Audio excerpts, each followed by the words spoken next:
안녕하세요. 29살 결혼 6년차입니다. 20대 초반 동호회 활동 중 지금의 남편을 만나 1년 연애하며 아이가 생겨 결혼했습니다. 남편은 저보다 8살이 많아요. 푸근한 인상과 타인을 배려하는 모습에 반했습니다. 나이 차이가 있다 보니 저를 그냥 어린 동생으로만 생각할까봐 혼자서 마음을 키워갔습니다. 남편도 마찬가지로 저에게 좋은 감정이 있었지만 본인을 아저씨라고 생각할까봐 망설이고 있었고, 우연한 기회에 서로의 마음을 확인한 우리는 주저없이 연인이 되었습니다. 제가 하는 행동 하나하나 예쁘고 귀엽다고 항상 호응해 주었고, 저 역시 남편의 자상함과 언제나 배려해주는 마음에 우리의 연애는 늘 즐거웠습니다. 그러던 중 덜컥 임신이 되었고, 임신이란 사실에 많이 놀라고 겁을 먹었지만 남편이 믿음을 주며 결혼하자고 하여 급하게 양가 어른들께 말씀드려 바로 결혼식을 올리게 되었습니다. 급하게 진행한 결혼이었기 때문에 모든 준비가 어설펐고 부족했습니다. 신혼집으로 알아본 곳에 문제가 생겨 들어갈 수 없는 상황이 되었고, 당장 이사를 해야 할 상황이었던 우리는 급한 대로 시댁으로 들어가기로 했습니다. 시댁은 3층 단독주택으로 마침 빈 곳이 있어 그곳에 신혼살림을 차렸습니다. 금전적인 손해는 없었기 때문에 전세금이라 생각하시라며 시부모님께 드렸고, 처음에는 안 받으시려다가 저희가 계속 드려야 된다 말씀드리니 그럼 분가할 때 주시겠다며 받으셨고, 그렇게 시댁살이를 시작하게 되었습니다. 임신한 몸으로 신혼여행은 무리라 생각되어 시골 옛날 호텔에서 1박을 보내고, 집에 와서 쉬엄쉬엄 정리하며 휴가를 보내기로 했고, 어느 정도 다 치러내니 마음도 편해졌습니다. 그런데 생각지도 못한 곳에서 문제가 생겼습니다. 남편에게는 남동생이 있습니다. 저에게는 시동생이죠. 시동생은 남편보다 2살이 어리고 저보다는 6살이 많았습니다. 형이 갑자기 결혼을 한다고 하고 형수 될 사람은 본인보다 6살이 어리다고 했더니 기분이 이상했나 봅니다. 형수님이라는 호칭은 하지 않고 무슨 말을 하게 되면 항상 말끝을 흐렸습니다. 처음에는 그냥 낯설어서 그런 거라고 생각했습니다. 나이가 어린 저도 도련님이라는 호칭이 입에 붙지 않아 많이 어려웠지만 그래도 가족이 되었으니 어색하더라도 꾹 참고 제대로 된 호칭으로 불렀는데 저는 형수님 소리를 한 번도 듣지 못해 기분이 안 좋았습니다. 항상 거기 옆에 물 좀 주면 좋겠는데 과일 먹고 싶은데 좀 있나 이런 식이었습니다. 꼭 형수님이라는 말을 들어야 하는 건 아니지만 호칭도 없고 존대도 아니고 잘 알아듣고 알아서 갖다 바쳐라 라는 식으로 들리기 시작했습니다. 가족들 모두 그 상황에 그 말들을 다 듣고서도 시동생에게 누구도 지적하지 않았습니다. 얘기를 꺼냈다가는 저만 이상한 사람이 될 것 같고 사람 잘못 들어와 형제 사이 갈라놓는다 할 것 같아 최대한 마주치지 말아야겠다고 생각하며 혼자 마음을 달랬습니다. 임신을 해서인지 일하는 게 점점 힘에 부쳤지만 일을 그만둘 수는 없었고 직장일과 집안일을 하다 보니 예민해지고 스트레스도 많았습니다. 남편이 많이 도와주고 집안일을 같이 한다고 해도 수시로 드나드시는 시어머니 때문에 그마저도 눈치가 보여 남편에게는 부탁하지 않고 제가 혼자 하는 날이 늘어났습니다. 퇴근하고 집에 오면 쉬고 싶은데 올라와서 같이 저녁 먹자고 들르시고 이것저것 챙겨주신다며 비번 누르고 그냥 들어오시기도 했습니다. 오시기 전에 전화나 문자 한 통 주시면 좋겠다고 어렵게 말씀을 드리니 알겠다 하셨지만 달라지는 건 없었습니다. 그런 생활이 반복되다 보니 집에서 옷도 편하게 입고 있을 수도 없고 마음대로 샤워도 할 수 없었습니다. 불편한 시동생이랑 마주치지 않으려 저녁은 생각 없다. 그냥 집에서 먹겠다 말씀드려도 계속 같이 먹자 하시니 결국에는 같이 식사하고 뒤처리와 설거지는 항상 저의 몫이었습니다. 주말이 되면 쉬고 싶기도 하고 남편과 데이트도 하고 싶은데 어머님은 항상 저희와 함께 하시려고 했습니다. 어쩌다 우리 둘이 모임을 가는 날이 있으면 서운해하시고 늙은 엄마는 집에서 TV나 봐야겠다 하십니다. 그렇게 불편한 마음으로 다녀온 저녁이면 어김없이 여기가 아프네 저기가 아프네 하십니다. 그렇게 임신 막달이 될 때쯤 스트레스 때문인지 갑자기 하혈을 하였고 병원에서는 지금 위험하니 최대한 움직이지 말고 안정을 하라고 하였습니다. 일주일 정도 입원을 권했지만 직장일도 있고 해서 조심하겠다 하고 집으로 왔습니다. 병원에서 들은 얘기들을 시어머님께 말씀드렸더니 젊은 애가 그렇게 약해서 어떻게 하니?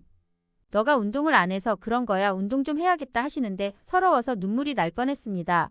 옆에서 듣고 있던 남편은 그런 말이 어딨냐며 임신한 몸으로 일하는 것도 힘든데 이렇게 버티는 것도 대단한 거라고 그런 말씀 마셔라 했고 어머님은 결혼하더니 변했네. 어디 엄마한테 눈 똑바로 뜨고 쏘아붙이냐며 노발대발 하셨고 남편과 저는 불편한 마음으로 우리 집으로 내려왔습니다. 저만 잘하면 된다고 생각했는데 그게 아니었나 봅니다. 이것저것 생각하는 거조차 너무 힘들어서 그냥 자고만 싶었습니다. 회사에 양해를 구하고 출산 휴가를 급하게 썼고 다행히 회사에서도 상황을 이해해주고 그렇게 처리해 주었습니다. 출산 예정일이 얼마 남지 않아 병원에서 말한 대로 최대한 안정을 취하며 움직임을 최소한으로 줄였고 14시간의 진통 끝에 큰 문제 없이 건강한 아들을 낳았습니다. 병원에 오신 시어머니께서 하신 첫마디는 평생 잊을 수 없을 것 같아요. 출산을 막 마치고 병실에 들어와 이제 막 누웠는데 어머님이 하신 말씀이 너는 애 쉽게 낳은 거야. 너처럼 쉽게 낳으면 열이라도 낳겠다 하시는데 너무 기가 막히고 당황스러워서 아무 대답도 할 수 없었습니다. 세상에 출산을 쉽게 하는 산모가 어디 있나요? 고통과 아픔은 지극히 주관적인 거라. 똑같은 강도로 맞아도 누군 죽을 듯이 아프고 누군 큰 타격 없이 아픔을 못 느끼는 건데 내 아픔과 고통을 왜 남이 판단하는 건지 그것도 다른 사람은 대단하지만 너는 아니야 라고 하는 것 같아서 상처받았습니다. 계속 말씀하시기를 내가 얘기는 안 했지만 우리 집은 아들만 둘이라서 첫 손주는 딸이었으면 했는데 아들이라는 걸 알았지만 막상 이렇게 만나고 나니 딸이 더 간절해지네. 둘째는 딸 낳았으면 좋겠다 이러시는데 그 순간 마음의 문이 닫혔습니다. 옆에서 안절부절하는 남편마저 미워 보였습니다. 그냥 못 들은 척하며 이불을 머리끝까지 끌어올리는 화가 나는 감정을 누르고 또 눌렀습니다. 그렇게 시어머님은 아들 밥 못 먹었지? 나가서 먹고 오자 하시며 데리고 나가려고 하셨고 남편은 지금은 밥 생각 없고 조금 있으면 아기 데리러 가야 한다며 어머님만 다녀오시라고 했습니다.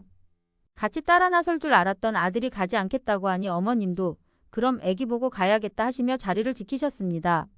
아기 면회 가능하다는 연락을 받고 남편이 싱글벙글하며 신생아실로 내려갔고 곧이어 아기를 데리고 왔습니다. 시뻘건 고구마 같은 아기는 온데간데 없고 깨끗하게 닦여진 아기를 보니 이제야 내가 애를 낳았구나 실감이 났습니다. 어머님은 아기를 보자마자 우리 애들은 코가 오똑한데 얘는 누구를 닮아서 코가 이러니를 시작으로 이제 막 태어난 아기의 외모를 지적하며 흠잡을 곳을 찾고 있었습니다. 아무리 본인 어머니지만 도저히 계속 들을 수 없던 남편은 단호하게 어머님께 그만하시라 말씀드렸고 어머님은 민망하셨는지 이제 가야겠다시며 몸조리 잘해라 라는 말씀도 없이 그냥 가셨습니다. 생각 없이 말씀하시는 어머님 때문에 상처받고 속상하지만 옆에서 든든하게 지켜주는 남편이 있어 정말 다행이라고 생각했습니다. 조리원 생활까지 끝내고 집으로 왔고 전쟁은 이제부터였습니다. 그전에도 아무 때나 비밀번호 누르고 들어오셨었지만 아기가 생긴 후로는 그 빈도가 늘어났고 밤이고 새벽이고 상관없이 아기 보고 싶다고 시도 때도 없이 다녀가셨습니다. 수유 중 기척도 없이 시부모님 오실 때면 당황스럽고 수치스럽고 민망했습니다.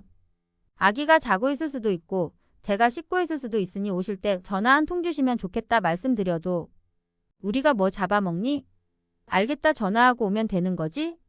이러시고는 매번 그냥 막 오십니다. 칭얼대던 아기 막 재워놓으면 오셔서 여기저기 만지고 찔러보고 하시며 결국 애를 깨워놓고 10분도 안 계시고 가십니다. 그렇게 항상 긴장하며 생활을 했고 차라리 빨리 복직하는 게 좋겠다 싶을 정도로 하루하루가 벌써는 기분이었습니다.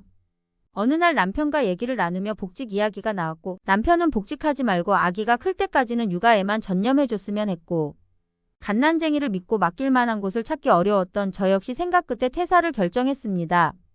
앞서 말씀드린 일들 말고도 여러 가지 일들이 있었지만 여차저차 아이는 큰 병치레 없이 자랐고 시동생은 결혼할 사람을 데리고 왔습니다. 동서가 될 사람도 시동생과 동갑이라 저보다 나이가 많았습니다. 신혼집도 시댁과 걸어서 10분 정도 거리에 얻었다고 했습니다. 처음 인사하는 자리에서는 결혼 전이라 마땅한 호칭이 없으니 그냥 호칭 없는 어색한 대화를 했고 결혼 후에 서로 존대하며 호칭 정리가 될 거라 생각했는데 저 혼자만의 생각이었나 봅니다. 시동생 결혼 후 처음 가족 모임이 있던 날 그래도 시동생은 결혼했다고 형수라고 부르더군요. 저는 동서에게 동서라고 부르며 이거 같이 해요. 어른들은 이거 좋아해요. 라며 존대를 했고 동서는 대답이 없었습니다. 처음이라 어색해서 그러는 건가 하며 넘겼고 매번 가족 모임 때마다 어색함이 있었습니다. 한 번은 주방에서 음식 준비를 하는데 부모님은 거실에 계셨고 주방에는 시동생과 동서 그리고 저 이렇게 셋이 있었습니다. 동서가 갑자기 땡땡이 엄마 그거 어딨어? 이렇게 묻는데 잘못 들은 줄 알았습니다. 내가 나이가 어려도 서열상으로 손윗사람이고 나는 존대를 하는데 상대는 하대를 한다고 생각하며 황당한 표정을 지으니 저와 눈을 마주치지 않고 다른 걸 찾는 신용을 하더군요. 이건 아니다 싶어. 동서 그건 여기 있어요 라고 힘주어 알려주었더니 아무 말 없이 끄덕이며 시동생과 웃으며 이야기를 나누네요. 그리고는 아무 일 없었다는 듯이 거실로 나가 시부모님께는 웃으며 애교를 부리는 모습을 보니 뒤통수를 맞은 기분이었습니다. 험한 말 한마디 없이 이렇게도 타격을 줄 수 있다는 걸 알았습니다. 뒤에 멍하게 서 있는 저를 본 남편은 해맑은 얼굴로 자기도 빨리 와서 앉으라며 손짓하였고 분란을 만들기 싫었던 저는 억지 웃음을 지으며 자리로 가서 앉았습니다. 아들의 재롱으로 분위기는 좋았고 시부모님도 흡족한 표정이었습니다. 결혼 전 형제의 우애가 좋다고 해서 시동생과도 큰 문제 없이 잘 지낼 수 있을 거라 생각했었는데 어디서부터 뭐가 잘못된 건지 저 혼자 겉도는 느낌을 아직까지도 지울 수가 없네요. 시동생 결혼 후 2년 동안 아이가 안 생겨 부모님이 걱정할 때쯤 동서의 임신 소식이 들렸고 동서도 아들을 낳았습니다. 동서는 자연분만이 무섭다며 임신을 확인했을 때부터 수술할 날을 받아놨었고 수술이 뭐 좋은 거냐며 제왕절개하는 산모를 욕하시던 시어머님은 동서에게 잘했다고 하시는 모습을 보니 기가 찼습니다. 아들 키워보니 아들이 최고라며 동서에게 수고했다고 말씀하시는 시어머님을 보고 있자니 내가 뭐 잘못한 거 있나? 뭐가 마음에 안 드셔서 나에게는 저런 말씀 한마디를 안 해주셨을까 하며 저 스스로를 돌아보게 되었습니다. 요즘 들어 급격히 우울해진 저에게 남편은 걱정스런 마음으로 제 기분을 풀어주기 위해 노력했습니다.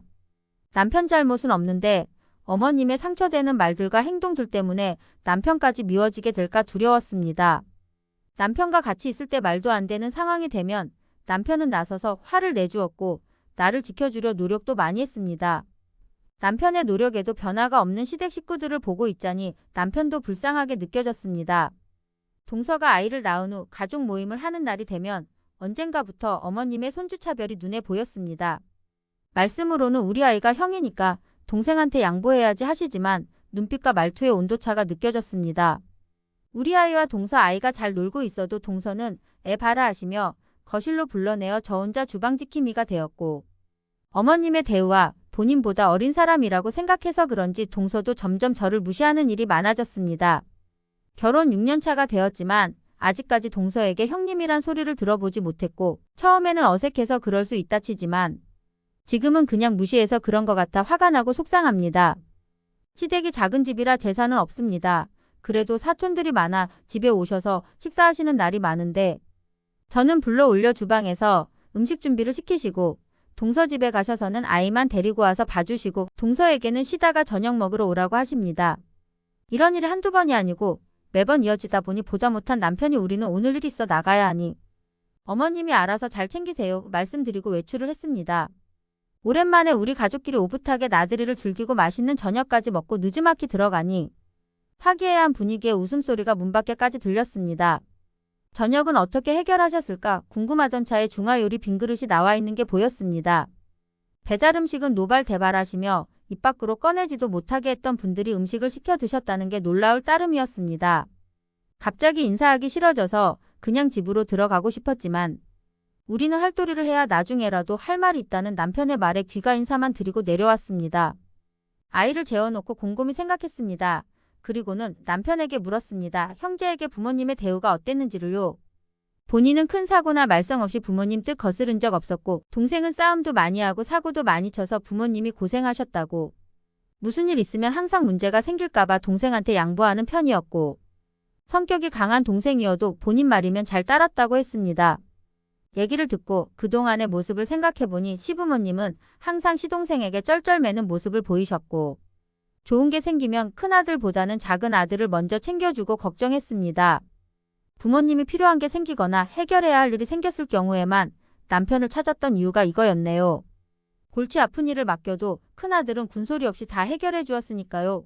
같은 아들이라도 말 잘 듣는 큰아들이 만만했나 봅니다.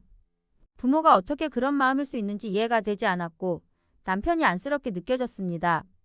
그래도 착한 사람이라 그런지 그게 차별이라 생각하지 않고 장남의 할 일이라 생각하며 살아왔던 것 같습니다. 아이 낳고 지내며 부모님 적적하실까 분가를 늦춘 게 잘못된 거였을까요? 조심스럽게 남편에게 분가 얘기를 꺼냈습니다. 너무 늦게 집안 분위기를 알아차린 저를 자책하며 이제는 조금씩 거리를 둬야겠다 생각했습니다. 남편은 다행히 긍정적이었고 부모님께 말씀드린다고 하였습니다. 주말 저녁 식사 후 다 모인 자리에서 분가 말씀을 드렸고 멀지 않은 곳으로 알아보겠다 말씀드렸습니다. 우리가 들어올 때 드렸던 돈 주시면 알아서 하겠다 말씀드리니 아버님께서는 조금 더 보태줄 테니 마음에 드는 좋은 곳으로 알아보라 하셨습니다.